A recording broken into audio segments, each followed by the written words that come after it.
Good morning, children.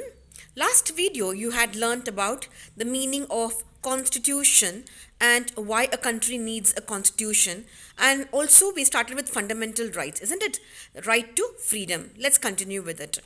In 2002, the right to education was added to this list. Accordingly, children between 6 years to 14 years have the right to free and compulsory education. Is it clear to you? The next right against exploitation.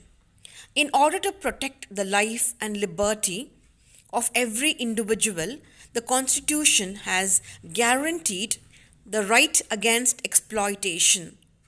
Sometimes we are learning that the poor parents are selling their children to rich families as maid servant. This kind of buying and selling is known as trade of human being. Labor is another kind of exploitation. Employing children below 14 years in factories, mines, or any other hardest job is prohibited. In 2006, the scope of this right was widened, and every type of child labor is crime in the eyes of law. Accordingly, even if the child is employed in jobs or maid's servant, tea suppliers, or dishwasher in a hotel, it is a amount to child labor. Clear? Right to religion. Indian society is a multi-religious society. There are Hindus, Muslims, Christians, Sikh, Jains, Buddhists, Parsis, etc.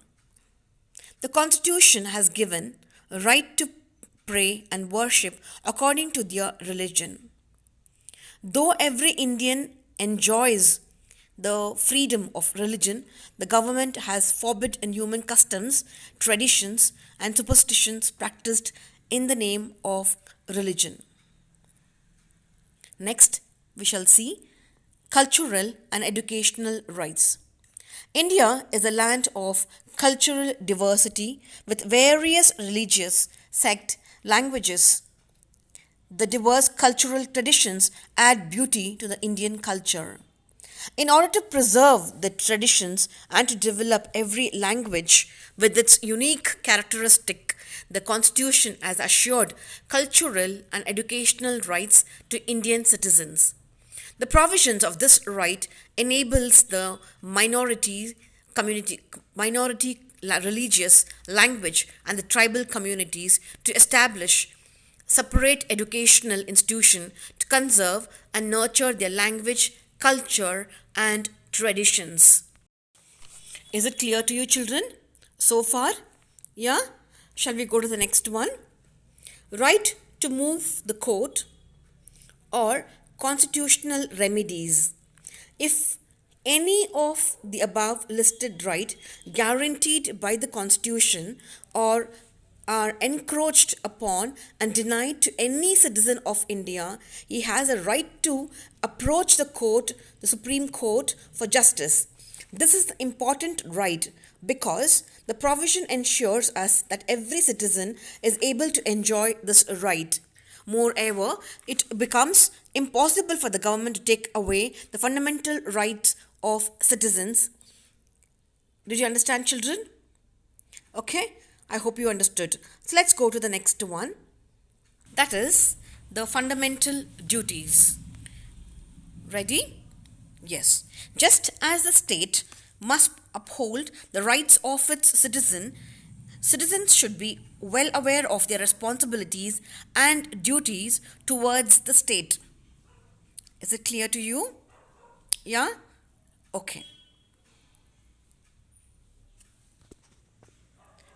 The 10 fundamental duties were included in the Indian Constitution in 1976 so as to make citizens aware of their duties as responsible citizens of the country. Performing these duties is essential for the progress of the nation. Some of them are.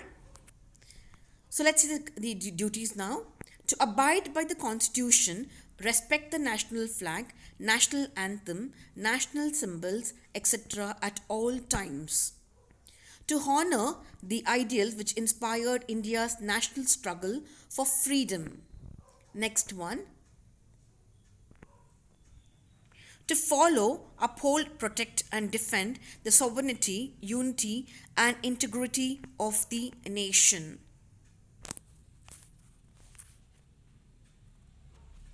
To promote harmony and spirit of brotherhood, religious tolerance, and respect for women. Next, to preserve and maintain the heritage and cultural wealth of the country. Look at the pictures, children. To respect and protect the environment and public property. You should keep all this in your mind. To develop a scientific attitude, humanism, and the spirit of inquiry and reform. Let's see the next one. To safeguard public property and to oppose violence.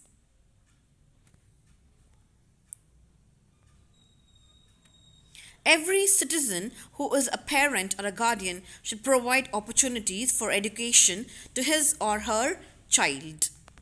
Now let's see the directive principles of state policy. Directive principles regarding the government policies. It makes it clear that the function of the government is not limited only to the maintenance of law and order. The government should also take the responsibility of people's welfare. It should create social conditions that enable citizens to live with dignity.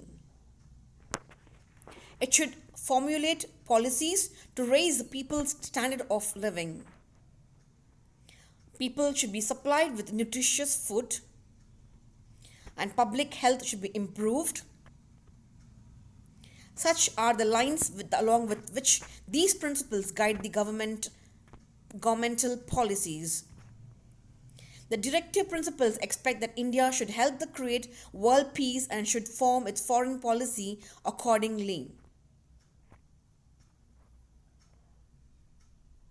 The directive principles in this category also cover objectives like free and compulsory primary education, the prohibition of liquor, development of cottage industries, protection of historical monuments, etc. So children, did you understand the important elements of our constitution, the preamble, the fundamental rights, the duties, and directive principles? You can read the textbook once. Thank you. Have a great day. Bye-bye.